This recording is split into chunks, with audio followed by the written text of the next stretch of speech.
That was... Damn.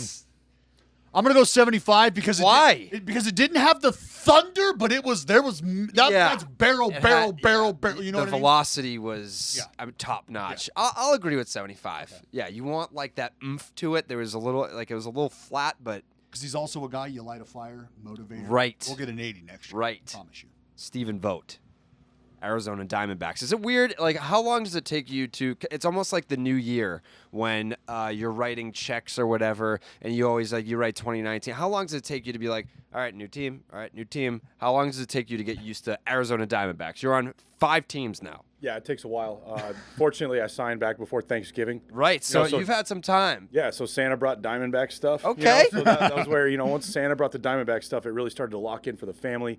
The 2 boys, 5 and 3, they're still like, hey, Dad, why aren't you on the Giants anymore? Yeah. Right. Like, what's going on with that? My daughter's still like, wait, we're not on the Brewers? What's going on? So, yeah, it definitely changes, so it takes some time, but I think it's locked in now week into camp. So you spent the most time with the Oakland A's, but you've played for some very passionate fan bases along the way. Which one do you personally feel the most connected to? Obviously, you got to go with Oakland. I've loved everywhere I've been, starting with Tampa. The fans have always treated myself and my family great, but there's something special about those bleacher fans. I believe it's Stephen Vogt. I believe it's Stephen Vogt. Yeah, you can't argue with that. I mean, the chant itself was unbelievable, insane, and dude. it still followed me everywhere for these last 3 stops. Of course. So people at FanFest here in Arizona yelling "I believe," so it's awesome. So I definitely, I resonate with those fans the most. Well, that's what's cool is the reason I wanted to have you on is because I don't know how many fan bases do actually know who you are. They've heard about you. 2-time All-Star out in Oakland. So you've got the pedigree. You've got the back of the baseball card to back up the presence here. But you're a dude who flies under the radar in terms of a teammate is concerned from an outsider's perspective. What you bring to the clubhouse. You are a fabric guy. You are a glue guy. When did you realize that was going to be a part of who you were in the clubhouse? Because it takes guys a minute to sort of establish that. Sometimes you want to see the production on the field to back that up. That wasn't the case for you. Yeah. No, I appreciate that because it is somebody who was never like a top prospect. Somebody who wasn't a high draft pick. I had to be a great teammate. Mm-hmm. I had to do those little things, and it's always been in my nature, and it's something I choose to do and love to do. It's not like it was this, okay, how do I be a good teammate today? But when you're not a stud, when you're not the guy that's hitting 40 homers, not the guy throwing every runner out, when you're not the most gifted player, you have to be present for your teammates. You have to be adding value in other areas. And so I identified that actually back in the minor leagues. Sure. When I was a senior sign, I was the backup catcher in high A at 25. So talk about this because coming from NAIA, right, Azusa Pacific, that's not a D1, not a D2. So it might not have the sexy glamour, the cachet that comes along with, being a prospect or getting eyeballs on you. Talk about making that road, traveling from NAIA to get to pro ball, which eventually found you, I don't want to say toiling, you're spinning wheels in the minor leagues until you make your rookie debut at age 27. Not everybody hangs on to see that day become realized. Yeah, no, it was obviously when you're a senior sign, you can't screw up. Right. You cannot have a down year. You cannot have a down month. You have to hit. You have to perform. And then you also have to get lucky. There's some guys that had some down years that had prospect status, and that allowed me to get in there and play every day. So I have to thank the Tampa Bay Ray organization for actually giving me a chance because there's so many guys that were in my situation that never got the opportunity I did. Now, granted, I went out there and performed, and I earned all those opportunities, but you cannot have a bad month. No. As soon as you have a bad month as a senior sign, you're out. And so I continued to just stick around. And the thing that I always said was, I know I can play against the best players in the world and perform, and I'm going to prove it. And that was what drove me. That was what kept me going, was I'm going to go out there and I'm going to prove that I belong as one of those 750, or I guess now 780, right? Sure. But 750. Mm-hmm. By the way, this interview brought to you by Franklin Sports, franklinsports.com/custom. Go over there. Starting 20 gets you 20% off. Starting 20 gets you 20% off. Custom BGs. franklinsports.com/custom. You can turn your dream into a reality on your hands. So I got a question for you because we're talking about dreams, we're talking about reality. Say your career, your baseball career is a movie, and that opening scene is the defining moment that they show that one first, and then they go back to the beginning and they lead up to that. What is that first scene? When you're talking about, like, this is the holy shit, what is my life moment that you're building up to? What's that opening scene? If we're talking baseball, it's got to be 2013 Game 2, the knock. ALCS, the base hit. The knock! Because there's so much that goes into that. Oh. And the best part was all through the minor leagues, all I heard, and from outsiders, didn't matter who it was you'll never catch in the big leagues. And so everybody talks about that day as I got the walk-off hit. Well, that's a great moment. Don't get me wrong. Catching Sonny Gray, going 1-for-1 with Verlander. We beat him 1-0, catching a shutout. There's a strike him out, throw him out in the 5th inning. And that was the moment for me that it was like everyone who ever doubted if I could catch at the big league level, I was like, what now? Yeah. What now? Yeah. Do you realize, What now? Diamondbacks fan, do you realize how selfless of an individual you're? If you're talking about the guy who gets a game-winning knock and he's like, nah, the most important thing to me, the coolest part about that was me being able to steer Sonny Gray and navigate those waters against a Justin Verlander and the strike him out, throw him out, humble brag. Yeah. But the defense. Not so humble. You know what I'm saying?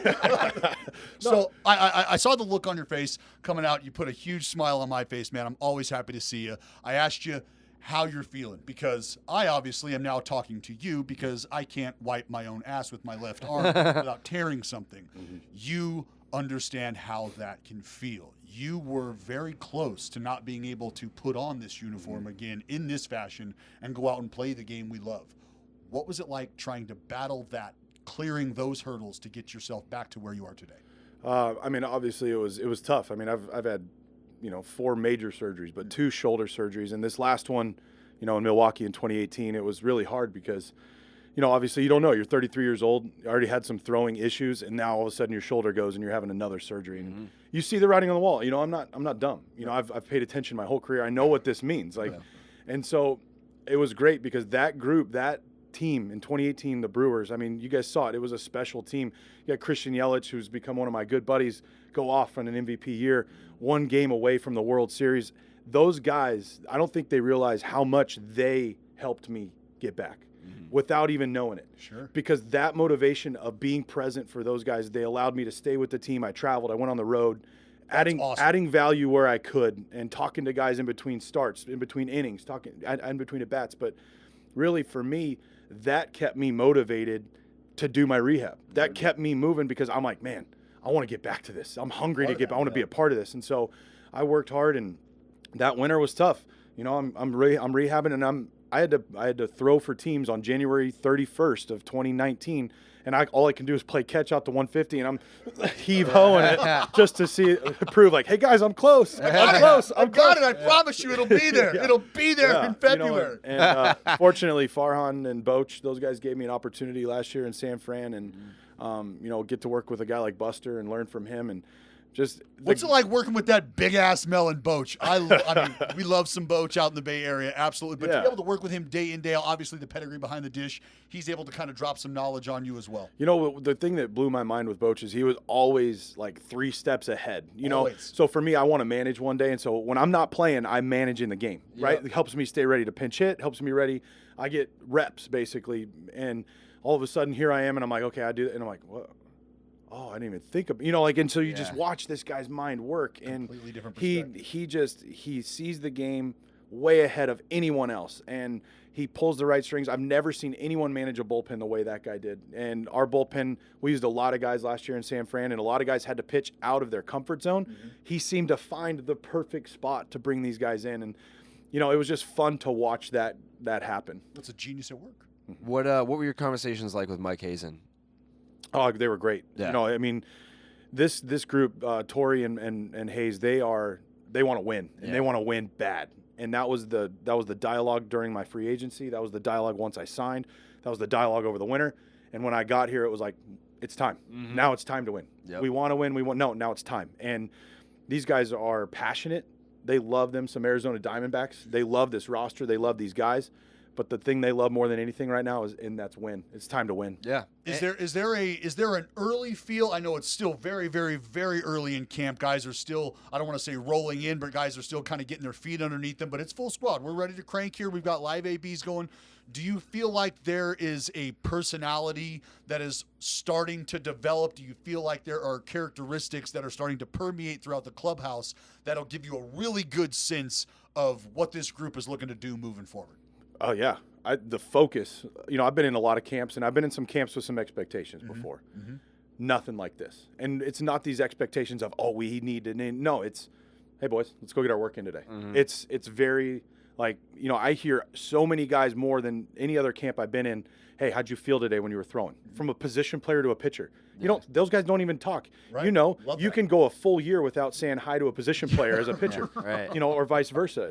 Yeah. I've had teammates that are like, I've never talked to a pitcher before. Yeah. They don't even know how to do it. But this group, it's contagious right now. And I'm not, I feel like if you walk through the doors of spring training and you're like, man, we don't have a chance to win the World Series, then you shouldn't have even shown up. Right, you're doing it You wrong. should not have shown up. Right. You're doing it If wrong. you show up without an expectation of we're playing the last game of the year and winning it, then don't even come to camp. Right. It doesn't matter what team you're on.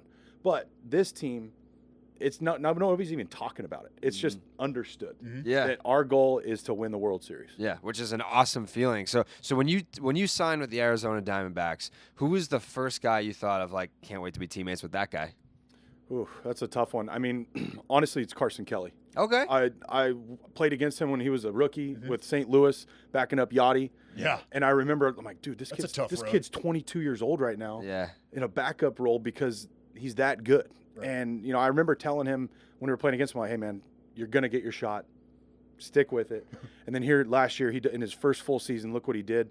And then I'm watching him 19 times last year, and I'm like, dang, this kid's pretty good. Yeah. Might be a pretty good spot to, a little backup. Right. Right. No, and so right when I signed, I was like, man, I cannot wait to watch this kid develop and work and be there to help him learn from the mistakes it took me a long time to learn from, help him just get over those because he's got more talent in his pinky than I could ever dream of having.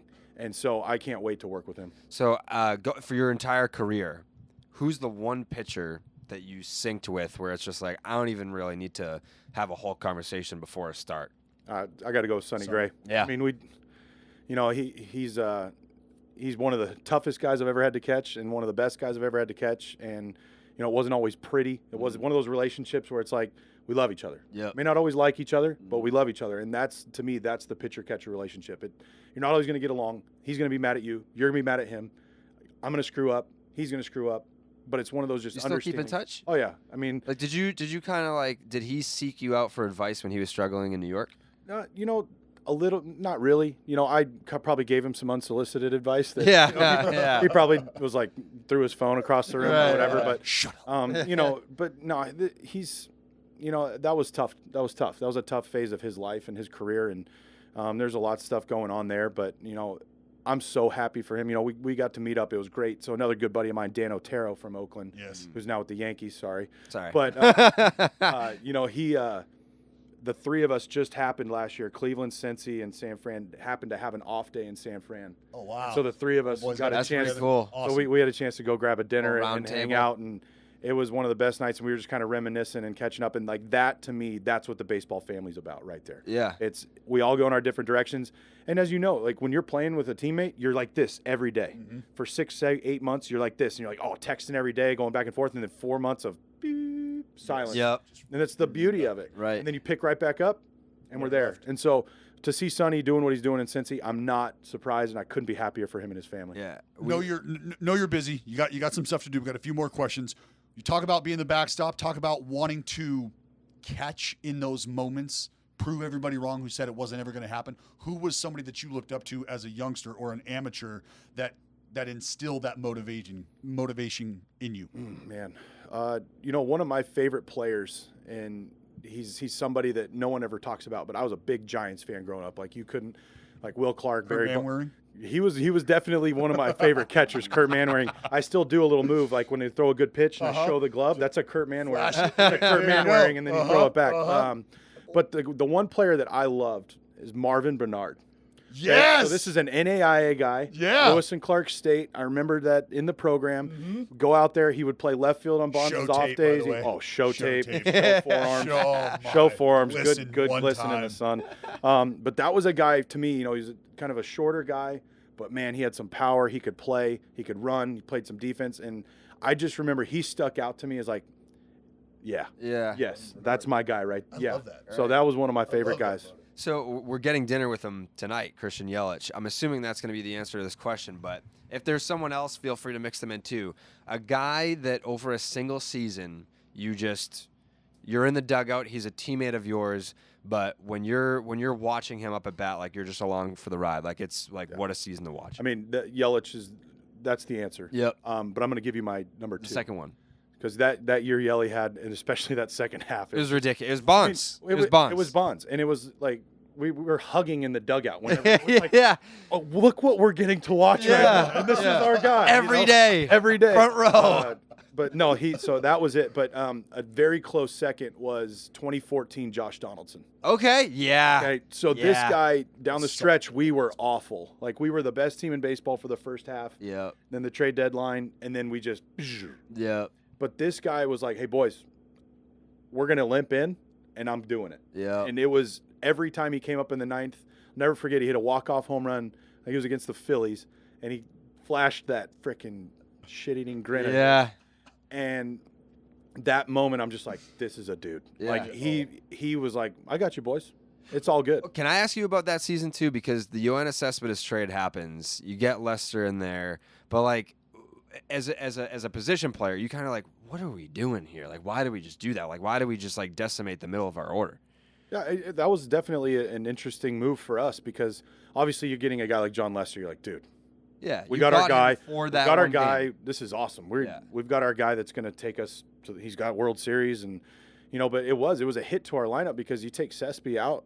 He was our 3-hitter. Yeah, like that's like you take your 3-hitter out. Now everybody bumps up one, and it just kind of.